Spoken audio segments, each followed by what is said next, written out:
একটা বুড়ি বাস করত। বুড়ির আপন বলতে কেউ ছিল না।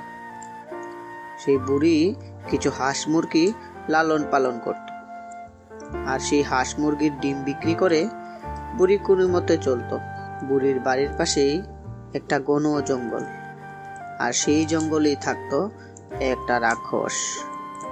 সেই রাক্ষসটা ডিম খেতে খুব পছন্দ করত। সেই রাক্ষসটা জঙ্গলের পাখিদের ডিম চুরি করে খেত। কত দিন হয়ে গেল কোনো ডিম খাচ্ছি না, জঙ্গলে তো দেখছি পাখিদের ডিমই নেই। আমার তো আবার ডিম না খেতে পারলে ভালোই লাগে না, শরীরটা কেমন কেমন করে। এখন তো দেখছি জঙ্গল ছেড়ে বেরোতেই লাগবে। এভাবে বসে বসে না থেকে একটু ঘুরে দেখি কোথাও কিছু পাই কিনা। রাক্ষসটা জঙ্গলের চারিদিকে খুঁজতে লাগলো, এবং একটা সময় সে বৃদ্ধ মহিলার বাড়িটা দেখলো। ওরে বাবা রে, এ তো দেখছি মেঘ না চাইতে বৃষ্টি। এই বাড়িটা আবার কার দেখি।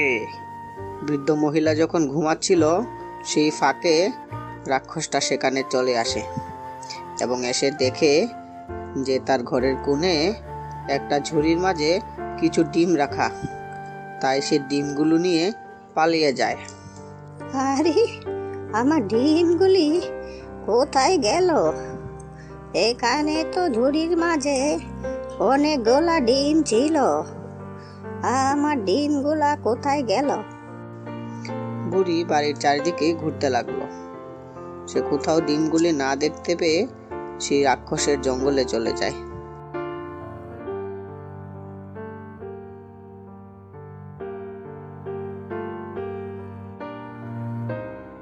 এবং সেখানে গিয়ে দেখে যে রাক্ষস ডিমগুলি খেয়ে নিয়েছে এবং ঝুড়িটা তার সামনেই রেখে দিয়েছে। তাহলে বাবা, তুমি আমার ডিমগুলি খেয়েছো? হ্যাঁ, খেয়েছি। কি করবি তুই? এখন তো তোকেও খেয়ে নিব, তাড়াতাড়ি যা এখান থেকে। বৃদ্ধ মহিলা রাক্ষসকে দেখে ভয় পেয়ে যায় এবং সে দৌড়ে জঙ্গল থেকে বেরিয়ে আসে। এবং রাস্তায় হঠাৎ করে একজন সন্ন্যাসীর সাথে মহিলার দেখা হয়ে যায়। কি হলো? আপনি কোথায় যাচ্ছেন? আপনাকে দেখে এরকম লাগছে কেন? আর বলো না, আমার হাঁস মুরগির ডিমগুলি জঙ্গলের এক রাক্ষস চুরি করে নিয়ে গেছে, আর আমাকে বলছে আমাকেও নাকি খেয়ে নেব। কি করি বলো তো? আমি তো কোনো রকম ডিম বিক্রি করে চলি, আমার তো আপন বলতে আর কেউ নেই। তুমি কোনো চিন্তা করো না, আমি তো আছি। আমি এখনই জঙ্গলে গিয়ে দুষ্ট রাক্ষসকে সাহায্য করব। তুমি বাড়ি চলে যাও, আমি দেখছি ব্যাপারটা। তখনই সন্ন্যাসী জঙ্গলের মধ্যে যায়, গিয়ে রাক্ষসকে বলে, তুমি কি বৃদ্ধ মহিলার ডিম চুরি করেছো? হ্যাঁ, করেছি। তাতে কি হয়েছে? এই জঙ্গলটা আমার, আমি যা ইচ্ছা তাই করব। তুই কে? আমি হলাম গিয়ে একজন সন্ন্যাসী। তোমার এই ব্যবহারটা মোটেও ভালো দেখাচ্ছে না। এই বৃদ্ধ মহিলার কেউ নেই, সে ডিম বিক্রি করে কোনো মতে তার সংসার চালায়। তুমি এখনই বৃদ্ধ মহিলার কাছে যাও, গিয়ে তার কাছে ক্ষমা চাও। হা হা হা হা হা, হাসালে সন্ন্যাসী, তুই আমাকে হাসালে। আমি আবার এই বৃদ্ধ মহিলার কাছে ক্ষমা চাইব? দেখ তোর কি হাল আমি করি, তুই এখান থেকে জীবিত যেতে পারিস কিনা। কি, তোর এত বড় সাহস? তুই আমাকে ভয় দেখাচ্ছিস? আমি তোকে অভিশাপ দিচ্ছি দুষ্ট রাক্ষস।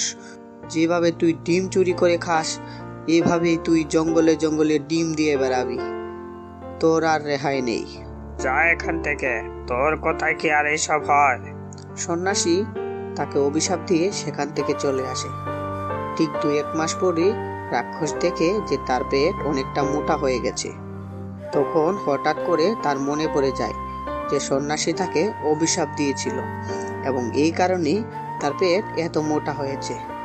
এবং সে মনে মনে ভাবছে যে তারও ডিম দেওয়ার সময় হয়েছে। তাই সে সন্ন্যাসীকে জঙ্গলের মাঝে খুঁজতে থাকে এবং সে সন্ন্যাসীর কাছে ক্ষমা চায়। আমাকে ক্ষমা করে দাও, আমি বুঝতে পারিনি। আমাকে উদ্ধার করো, না হলে আমি মারা যাব। তোর ক্ষমা একমাত্র এই বুড়িই করতে পারে। তুই যদি বৃদ্ধ মহিলার কাছে গিয়ে ক্ষমা চাস তাহলে তোকে আমি ক্ষমা করে দেব। এখনই যা। যাচ্ছি, আমি এখনই যাচ্ছি। তখন রাক্ষস বৃদ্ধ মহিলার কাছে এসে ক্ষমা চায়। আমাকে ক্ষমা করে দিন, আমি কথা দিচ্ছি আজ থেকে কখনো আর ডিম চুরি করে খাবো না। আমাকে রক্ষা করুন। তুমি তোমার ভুল বুঝতে পেরেছ, এটাই আমার কাছে অনেক বাবা। তুমি যাও, তোমাকে ক্ষমা করে দিলাম। তুমি তোমার জঙ্গলে চলে যাও।